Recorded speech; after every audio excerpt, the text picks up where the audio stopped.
The crystal egg. There was, until a year ago, a little and very grimy-looking shop near 7 Dials, over which, in weather-worn yellow lettering, the name of C. Cave, naturalist and dealer in antiquities, was inscribed. The contents of its window were curiously variegated. They comprised some elephant tusks and an imperfect set of chessmen, beads and weapons, a box of eyes, 2 skulls of tigers and 1 human, several moth-eaten stuffed monkeys, 1 holding a lamp, an old-fashioned cabinet, a fly-blown ostrich egg or so, some fishing tackle, and an extraordinarily dirty, empty glass fish tank. There was also, at the moment the story begins, a mass of crystal, worked into the shape of an egg and brilliantly polished. And at that 2 people, who stood outside the window, were looking, one of them a tall, thin clergyman, the other a black-bearded young man of dusky complexion and unobtrusive costume. The dusky young man spoke with eager gesticulation, and seemed anxious for his companion to purchase the article. While they were there, Mr. Cave came into his shop, his beard still wagging with the bread and butter of his tea. When he saw these men and the object of their regard, his countenance fell. He glanced guiltily over his shoulder, and softly shut the door. He was a little old man, with pale face and peculiar watery blue eyes. His hair was a dirty gray, and he wore a shabby blue frock coat, an ancient silk hat, and carpet slippers very much down at heel. He remained watching the 2 men as they talked. The clergyman went deep into his trouser pocket, examined a handful of money, and showed his teeth in an agreeable smile. Mr. Cave seemed still more depressed when they came into the shop. The clergyman, without any ceremony, asked the price of the crystal egg. Mr. Cave glanced nervously towards the door leading into the parlor, and said £5.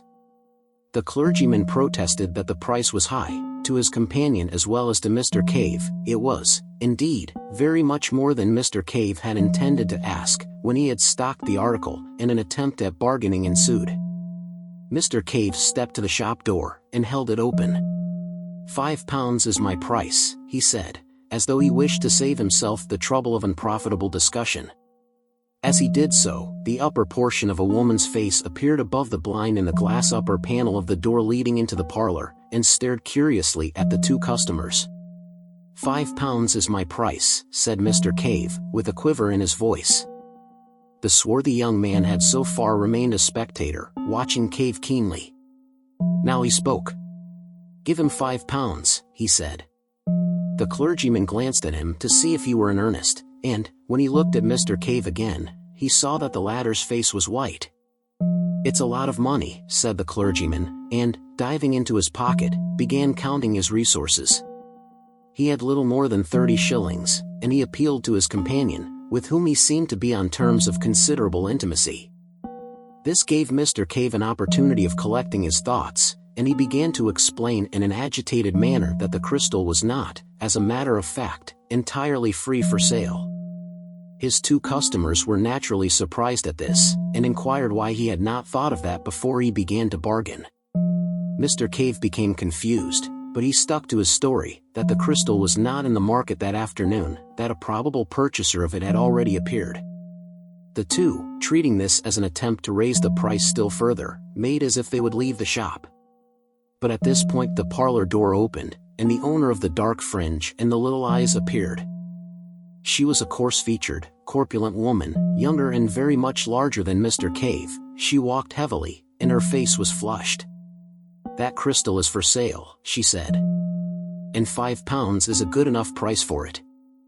"I can't think what you're about, Cave, not to take the gentleman's offer." Mr. Cave, greatly perturbed by the eruption, looked angrily at her over the rims of his spectacles, and, without excessive assurance, asserted his right to manage his business in his own way. An altercation began. The 2 customers watched the scene with interest and some amusement, occasionally assisting Mrs. Cave with suggestions. Mr. Cave, hard-driven, persisted in a confused and impossible story of an inquirer for the crystal that morning, and his agitation became painful. But he stuck to his point with extraordinary persistence. It was the young Oriental who ended this curious controversy. He proposed that they should call again in the course of 2 days, so as to give the alleged inquirer a fair chance. "And then we must insist," said the clergyman, £5. Mrs. Cave took it on herself to apologize for her husband, explaining that he was sometimes a little odd, and as the two customers left, the couple prepared for a free discussion of the incident in all its bearings. Mrs. Cave talked to her husband with singular directness. The poor little man, quivering with emotion, muddled himself between his stories, maintaining on the one hand that he had another customer in view, and on the other asserting that the crystal was honestly worth 10 guineas. "Why did you ask £5?" said his wife. "Do let me manage my business my own way," said Mr. Cave. Mr. Cave had living with him a stepdaughter and a stepson, and at supper that night the transaction was rediscussed. None of them had a high opinion of Mr. Cave's business methods, and this action seemed a culminating folly. "It's my opinion he's refused that crystal before," said the stepson, a loose-limbed lout of 18. "But £5, said the stepdaughter, an argumentative young woman of 26. Mr. Cave's answers were wretched. He could only mumble weak assertions that he knew his own business best. They drove him from his half-eaten supper into the shop, to close it for the night, his ears aflame and tears of vexation behind his spectacles. Why had he left the crystal in the window so long? The folly of it! That was the trouble closest in his mind. For a time he could see no way of evading sale. After supper his stepdaughter and stepson smartened themselves up and went out, and his wife retired upstairs to reflect upon the business aspects of the crystal, over a little sugar and lemon and so forth in hot water. Mr. Cave went into the shop, and stayed there until late, ostensibly to make ornamental rockeries for goldfish cases, but really for a private purpose that will be better explained later. The next day Mrs. Cave found that the crystal had been removed from the window, and was lying behind some second-hand books on angling. She replaced it in a conspicuous position. But she did not argue further about it, as a nervous headache disinclined her from debate. Mr. Cave was always disinclined. The day passed disagreeably. Mr. Cave was, if anything, more absent-minded than usual, and uncommonly irritable withal.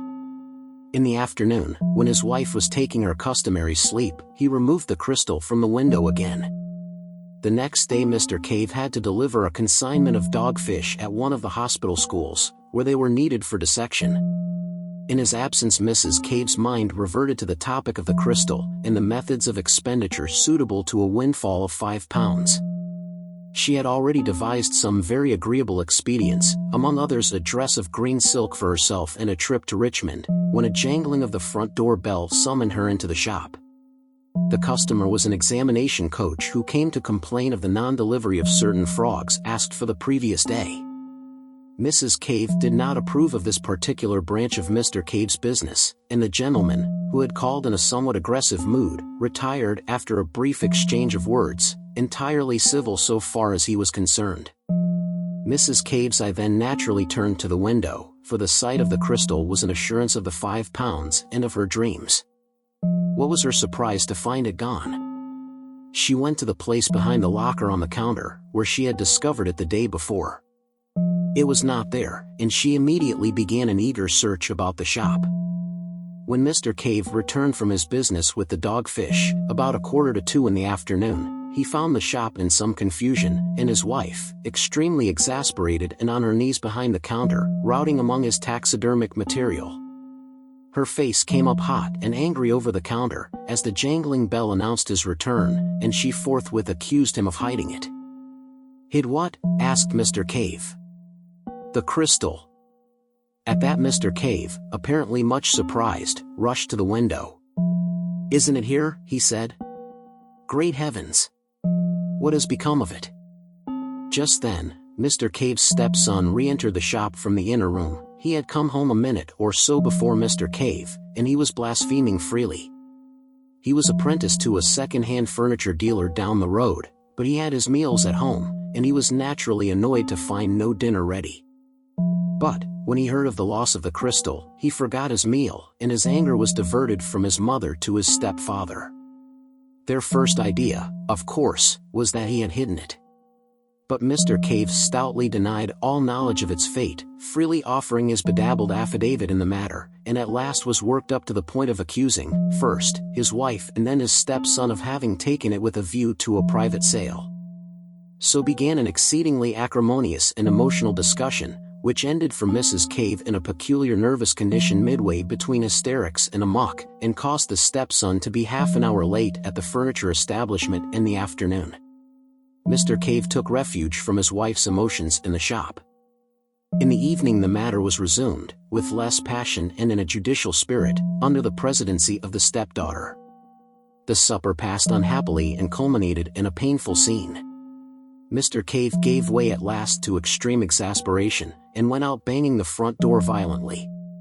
The rest of the family, having discussed him with the freedom his absence warranted, hunted the house from garret to cellar, hoping to light upon the crystal. The next day the two customers called again. They were received by Mrs. Cave almost in tears. It transpired that no one could imagine all that she had stood from Cave at various times in her married pilgrimage. She also gave a garbled account of the disappearance. The clergyman and the Oriental laughed silently at one another, and said it was very extraordinary. As Mrs. Cave seemed disposed to give them the complete history of her life, they made to leave the shop. Thereupon Mrs. Cave, still clinging to hope, asked for the clergyman's address, so that, if she could get anything out of Cave, she might communicate it. The address was duly given, but apparently was afterwards mislaid. Mrs. Cave can remember nothing about it. In the evening of that day, the Caves seemed to have exhausted their emotions, and Mr. Cave, who had been out in the afternoon, supped in a gloomy isolation that contrasted pleasantly with the impassioned controversy of the previous days. For some time matters were very badly strained in the Cave household, but neither crystal nor customer reappeared. Now, without mincing the matter, we must admit that Mr. Cave was a liar. He knew perfectly well where the crystal was. It was in the rooms of Mr. Jacoby Wass, assistant demonstrator at St. Catherine's Hospital, Westbourne Street. It stood on the sideboard partially covered by a black velvet cloth, and beside a decanter of American whiskey. It is from Mr. Wass, indeed, that the particulars upon which this narrative is based were derived. Cave had taken off the thing to the hospital hidden in the dogfish sack, and there had pressed the young investigator to keep it for him. Mr. Wass was a little dubious at first. His relationship to Cave was peculiar. He had a taste for singular characters, and he had more than once invited the old man to smoke and drink in his rooms, and to unfold his rather amusing views of life in general and of his wife in particular. Mr. Wass had encountered Mrs. Cave, too, on occasions when Mr. Cave was not at home to attend to him. He knew the constant interference to which Cave was subjected, and having weighed the story judicially, he decided to give the crystal a refuge. Mr. Cave promised to explain the reasons for his remarkable affection for the crystal more fully on a later occasion, but he spoke distinctly of seeing visions therein. He called on Mr. Wass the same evening. He told a complicated story. The crystal, he said, had come into his possession with other oddments at the forced sale of another curiosity dealer's effects, and not knowing what its value might be, he had ticketed it at 10 shillings. It had hung upon his hands at that price for some months, and he was thinking of reducing the figure, when he made a singular discovery. At that time his health was very bad, and it must be borne in mind that, throughout all this experience, his physical condition was one of ebb, and he was in considerable distress by reason of the negligence, the positive ill-treatment even, he received from his wife and step-children. His wife was vain, extravagant, unfeeling, and had a growing taste for private drinking. His stepdaughter was mean and overreaching, and his stepson had conceived a violent dislike for him, and lost no chance of showing it. The requirements of his business pressed heavily upon him, and Mr. Wass does not think that he was altogether free from occasional intemperance. He had begun life in a comfortable position, he was a man of fair education, and he suffered, for weeks at a stretch, from melancholia and insomnia. Afraid to disturb his family, he would slip quietly from his wife's side, when his thoughts became intolerable, and wander about the house. And about 3 o'clock one morning, late in August, chance directed him into the shop. The dirty little place was impenetrably black except in one spot, where he perceived an unusual glow of light. Approaching this, he discovered it to be the crystal egg, which was standing on the corner of the counter towards the window. A thin ray smote through a crack in the shutters, impinged upon the object, and seemed as it were to fill its entire interior. It occurred to Mr. Cave that this was not in accordance with the laws of optics as he had known them in his younger days. He could understand the rays being refracted by the crystal and coming to a focus in its interior, but this diffusion jarred with his physical conceptions. He approached the crystal nearly, peering into it and round it, with a transient revival of the scientific curiosity that in his youth had determined his choice of a calling. He was surprised to find the light not steady, but writhing within the substance of the egg, as though that object was a hollow sphere of some luminous vapor. In moving about to get different points of view, he suddenly found that he had come between it and the ray, and that the crystal nonetheless remained luminous. Greatly astonished, he lifted it out of the light ray and carried it to the darkest part of the shop. It remained bright for some 4 or 5 minutes, when it slowly faded and went out. He placed it in a thin streak of daylight, and its luminousness was almost immediately restored. So far, at least, Mr. Wass was able to verify the remarkable story of Mr. Cave. He has himself repeatedly held this crystal in a ray of light, which had to be of a less diameter than 1 millimeter. And in a perfect darkness, such as could be produced by velvet wrapping, the crystal did undoubtedly appear very faintly phosphorescent. It would seem, however, that the luminousness was of some exceptional sort, and not equally visible to all eyes, for Mr. Harbinger, whose name will be familiar to the scientific reader in connection with the Pasteur Institute, was quite unable to see any light whatever.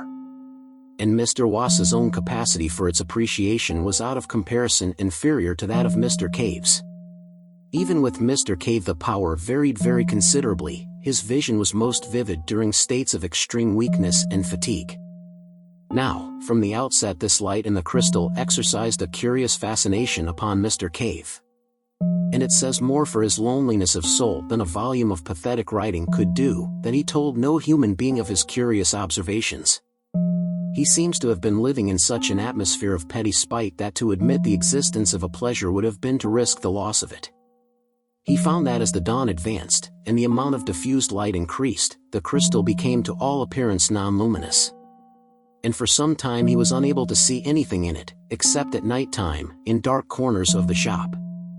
But the use of an old velvet cloth, which he used as a background for a collection of minerals, occurred to him, and by doubling this, and putting it over his head and hands, he was able to get a sight of the luminous movement within the crystal even in the daytime. He was very cautious lest he should be thus discovered by his wife, and he practiced this occupation only in the afternoons, while she was asleep upstairs, and then circumspectly in a hollow under the counter. And one day, turning the crystal about in his hands, he saw something. It came and went like a flash, but it gave him the impression that the object had for a moment opened to him the view of a wide and spacious and strange country, and, turning it about, he did, just as the light faded, see the same vision again. Now, it would be tedious and unnecessary to state all the phases of Mr. Cave's discovery from this point. Suffice that the effect was this: the crystal, being peered into at an angle of about 137 degrees from the direction of the illuminating ray, gave a clear and consistent picture of a wide and peculiar countryside. It was not dreamlike at all, it produced a definite impression of reality, and the better the light the more real and solid it seemed. It was a moving picture, that is to say, certain objects moved in it, but slowly in an orderly manner like real things, and, according as the direction of the lighting and vision changed, the picture changed also. It must, indeed, have been like looking through an oval glass at a view, and turning the glass about to get at different aspects. Mr. Cave's statements, Mr. Wass assures me, were extremely circumstantial, and entirely free from any of that emotional quality that taints hallucinatory impressions. But it must be remembered that all the efforts of Mr. Wass to see any similar clarity in the faint opalescence of the crystal were wholly unsuccessful, try as he would.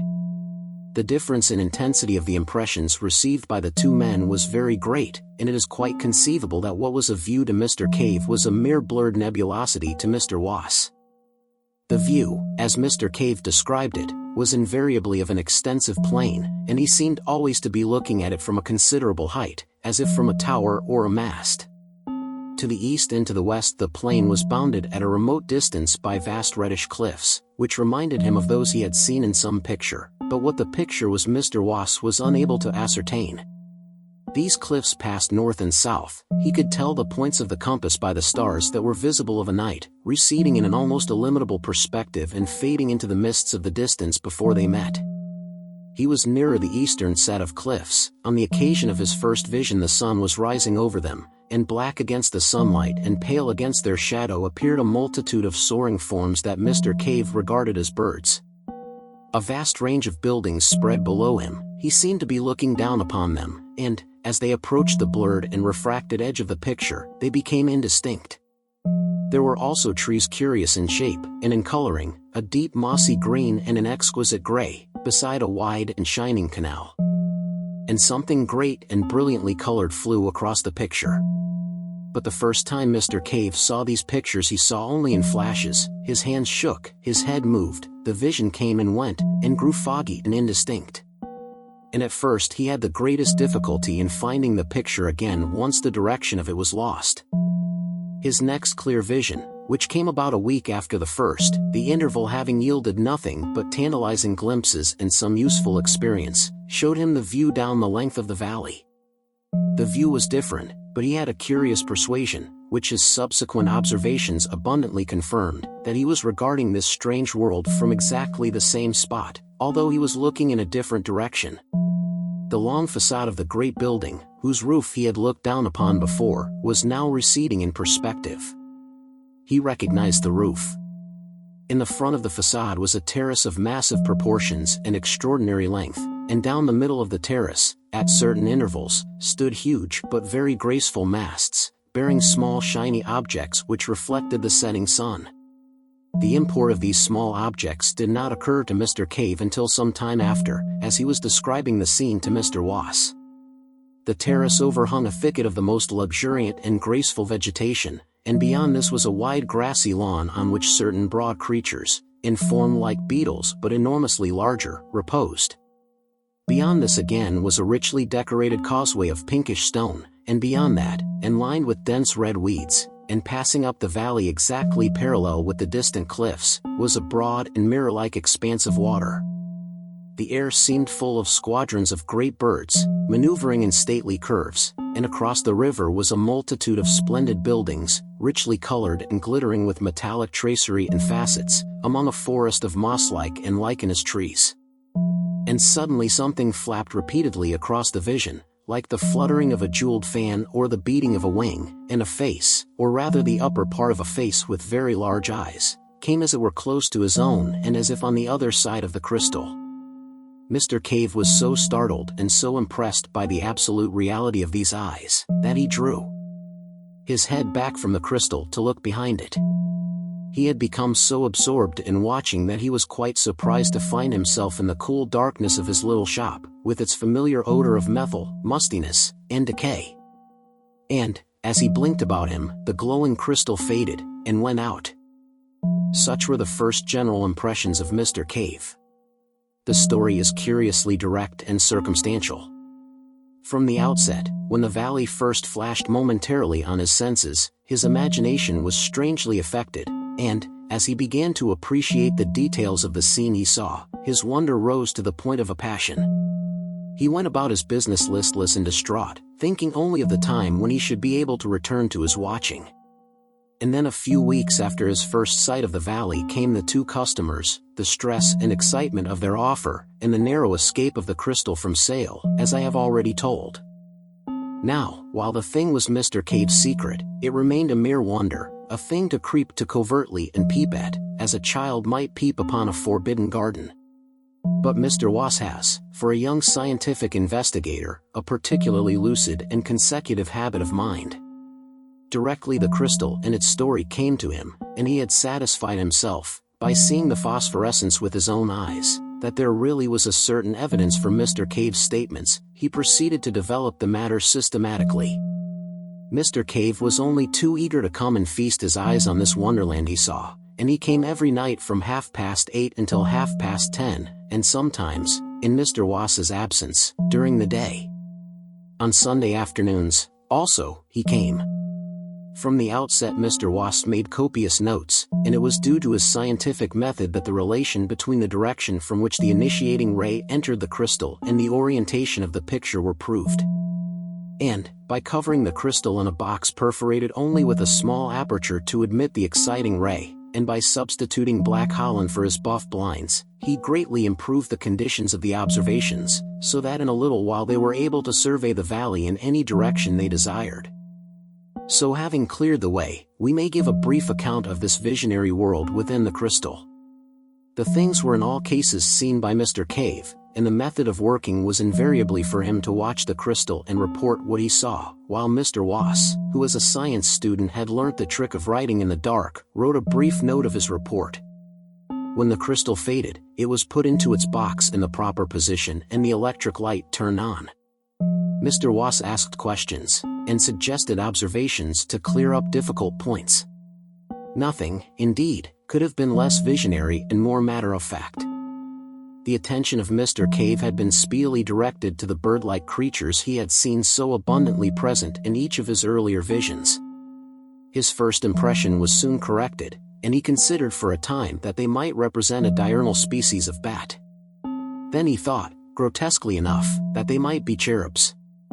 Their heads were round, and curiously human, and it was the eyes of one of them that had so startled him on his second observation. They had broad, silvery wings, not feathered, but glistening almost as brilliantly as new-killed fish and with the same subtle play of color, and these wings were not built on the plan of bird wing or bat, Mr. Wass learned, but supported by curved ribs radiating from the body. A sort of butterfly wing with curved ribs seems best to express their appearance. The body was small, but fitted with two bunches of prehensile organs, like long tentacles, immediately under the mouth. Incredible as it appeared to Mr. Wass, the persuasion at last became irresistible that it was these creatures which owned the great quasi-human buildings and the magnificent garden that made the broad valley so splendid. And Mr. Cave perceived that the buildings, with other peculiarities, had no doors, but that the great circular windows, which opened freely, gave the creatures egress and entrance. They would alight upon their tentacles, fold their wings to a smallness almost rod-like, and hop into the interior. But among them was a multitude of smaller winged creatures, like great dragonflies and moths and flying beetles, and across the greensward brilliantly colored gigantic ground beetles crawled lazily to and fro. Moreover, on the causeways and terraces, large-headed creatures similar to the greater winged flies, but wingless, were visible, hopping busily upon their hand-like tangle of tentacles. Allusion has already been made to the glittering objects upon masts that stood upon the terrace of the nearer building. It dawned upon Mr. Cave, after regarding one of these masts very fixedly on one particularly vivid day, that the glittering object there was a crystal exactly like that into which he peered. And a still more careful scrutiny convinced him that each one in a vista of nearly 20 carried a similar object. Occasionally one of the large flying creatures would flutter up to one, and, folding its wings and coiling a number of its tentacles about the mast, would regard the crystal fixedly for a space, sometimes for as long as 15 minutes. And a series of observations, made at the suggestion of Mr. Wass, convinced both watchers that, so far as this visionary world was concerned, the crystal into which they peered actually stood at the summit of the inmost mast on the terrace, and that on one occasion at least one of these inhabitants of this other world had looked into Mr. Cave's face while he was making these observations. So much for the essential facts of this very singular story. Unless we dismiss it all as the ingenious fabrication of Mr. Wass, we have to believe one of two things, either that Mr. Cave's crystal was in two worlds at once, and that, while it was carried about in one, it remained stationary in the other, which seems altogether absurd, or else that it had some peculiar relation of sympathy with another and exactly similar crystal in this other world, so that what was seen in the interior of the one in this world was, under suitable conditions, visible to an observer in the corresponding crystal in the other world, and vice versa. At present, indeed, we do not know of any way in which two crystals could so come en rapport, but nowadays we know enough to understand that the thing is not altogether impossible. This view of the crystals as en rapport was the supposition that occurred to Mr. Wass, and to me at least it seems extremely plausible. And where was this other world? On this, also, the alert intelligence of Mr. Wass speedily threw light. After sunset, the sky darkened rapidly, there was a very brief twilight interval indeed, and the stars shone out. they were recognizably the same as those we see, arranged in the same constellations. Mr. Cave recognized the Bear, the Pleiades, Aldebaran, and Sirius, so that the other world must be somewhere in the solar system, and, at the utmost, only a few hundreds of millions of miles from our own. Following up this clue, Mr. Wass learned that the midnight sky was a darker blue even than our midwinter sky, and that the sun seemed a little smaller. And there were 2 small moons. Like our moon but smaller, and quite differently marked, one of which moved so rapidly that its motion was clearly visible as one regarded it. These moons were never high in the sky, but vanished as they rose, that is, every time they revolved they were eclipsed because they were so near their primary planet. And all this answers quite completely, although Mr. Cave did not know it, to what must be the condition of things on Mars. Indeed, it seems an exceedingly plausible conclusion that peering into this crystal Mr. Cave did actually see the planet Mars and its inhabitants. And, if that be the case, then the evening star that shone so brilliantly in the sky of that distant vision, was neither more nor less than our own familiar Earth. For a time the Martians, if they were Martians, do not seem to have known of Mr. Cave's inspection. Once or twice one would come to peer, and go away very shortly to some other mast, as though the vision was unsatisfactory. During this time Mr. Cave was able to watch the proceedings of these winged people without being disturbed by their attentions, and, although his report is necessarily vague and fragmentary, it is nevertheless very suggestive. Imagine the impression of humanity a Martian observer would get who, after a difficult process of preparation and with considerable fatigue to the eyes, was able to peer at London from the steeple of St. Martin's Church for stretches, at longest, of 4 minutes at a time. Mr. Cave was unable to ascertain if the winged Martians were the same as the Martians who hopped about the causeways and terraces, and if the latter could put on wings at will. He several times saw certain clumsy bipeds, dimly suggestive of apes, white and partially translucent, feeding among certain of the lichenous trees, and once some of these fled before one of the hopping, round-headed Martians.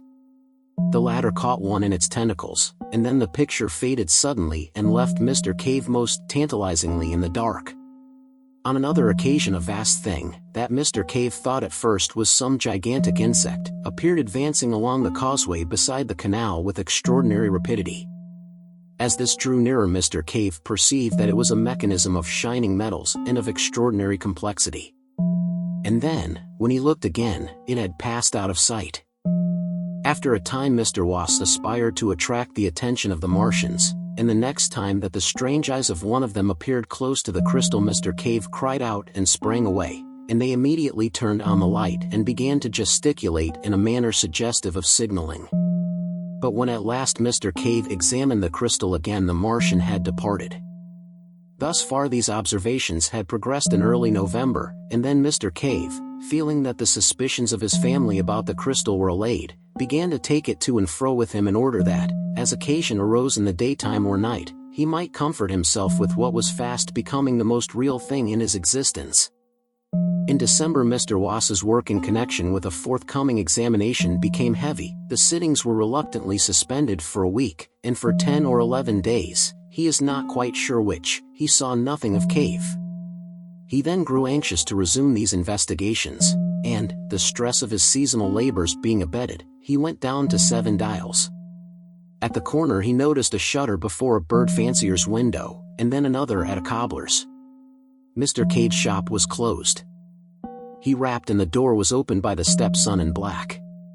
He at once called Mrs. Cave, who was, Mr. Wass could not but observe, in cheap but ample widow's weeds of the most imposing pattern. Without any very great surprise Mr. Wass learnt that Cave was dead and already buried. She was in tears, and her voice was a little thick. She had just returned from Highgate. Her mind seemed occupied with her own prospects and the honorable details of the obsequies, but Mr. Wass was at last able to learn the particulars of Cave's death. He had been found dead in his shop in the early morning, the day after his last visit to Mr. Wass, and the crystal had been clasped in his stone-cold hands. His face was smiling, said Mrs. Cave, and the velvet cloth from the minerals lay on the floor at his feet. He must have been dead 5 or 6 hours when he was found. This came as a great shock to Wass, and he began to reproach himself bitterly for having neglected the plain symptoms of the old man's ill health. But his chief thought was of the crystal. He approached that topic in a gingerly manner, because he knew Mrs. Cave's peculiarities. He was dumbfounded to learn that it was sold. Mrs. Cave's first impulse, directly Cave's body had been taken upstairs, had been to write to the mad clergyman who had offered £5 for the crystal, informing him of its recovery, but after a violent hunt in which her daughter joined her, they were convinced of the loss of his address. As they were without the means required to mourn and bury Cave in the elaborate style the dignity of an old Seven Dials inhabitant demands, they had appealed to a friendly fellow tradesman in Great Portland Street. He had very kindly taken over a portion of the stock at a valuation. The valuation was his own and the crystal egg was included in one of the lots. Mr. Wass, after a few suitable consolatory observations, a little offhandedly proffered perhaps, hurried at once to Great Portland Street. But there he learned that the crystal egg had already been sold to a tall, dark man in gray. And there the material facts in this curious, and to me at least very suggestive, story come abruptly to an end. The Great Portland Street dealer did not know who the tall dark man in gray was, nor had he observed him with sufficient attention to describe him minutely. He did not even know which way this person had gone after leaving the shop. For a time Mr. Wass remained in the shop, trying the dealer's patience with hopeless questions, venting his own exasperation. And at last, realizing abruptly that the whole thing had passed out of his hands, had vanished like a vision of the night, he returned to his own rooms, a little astonished to find the notes he had made still tangible and visible upon his untidy table. His annoyance and disappointment were naturally very great. He made a second call, equally ineffectual, upon the Great Portland Street dealer, and he resorted to advertisements in such periodicals as were likely to come into the hands of a bric-a-brac collector. He also wrote letters to the Daily Chronicle and Nature, but both those periodicals, suspecting a hoax, asked him to reconsider his action before they printed, and he was advised that such a strange story, unfortunately so bare of supporting evidence, might imperil his reputation as an investigator. Moreover, the calls of his proper work were urgent. So that after a month or so, save for an occasional reminder to certain dealers, he had reluctantly to abandon the quest for the crystal egg, and from that day to this it remains undiscovered. Occasionally, however, he tells me, and I can quite believe him, he has bursts of zeal, in which he abandons his more urgent occupation and resumes the search. Whether or not it will remain lost forever, with the material and origin of it, are things equally speculative at the present time. If the present purchaser is a collector, one would have expected the inquiries of Mr. Wass to have reached him through the dealers. He has been able to discover Mr. Cave's clergyman and Oriental, no other than the Reverend James Parker and the young Prince of Bosokuni in Java. I am obliged to them for certain particulars. The object of the prince was simply curiosity and extravagance. He was so eager to buy, because Cave was so oddly reluctant to sell. It is just as possible that the buyer in the second instance was simply a casual purchaser and not a collector at all, and the crystal egg, for all I know, may at the present moment be within a mile of me, decorating a drawing room or serving as a paperweight, its remarkable functions all unknown. Indeed, it is partly with the idea of such a possibility that I have thrown this narrative into a form that will give it a chance of being read by the ordinary consumer of fiction. My own ideas in the matter are practically identical with those of Mr. Wass. I believe the crystal on the mast in Mars and the crystal egg of Mr. Cave's to be in some physical, but at present quite inexplicable, way en rapport, and we both believe further that the terrestrial crystal must have been, possibly at some remote date, sent hither from that planet, in order to give the Martians a near view of our affairs. Possibly the fellows to the crystals in the other masts are also on our globe. No theory of hallucination suffices for the facts.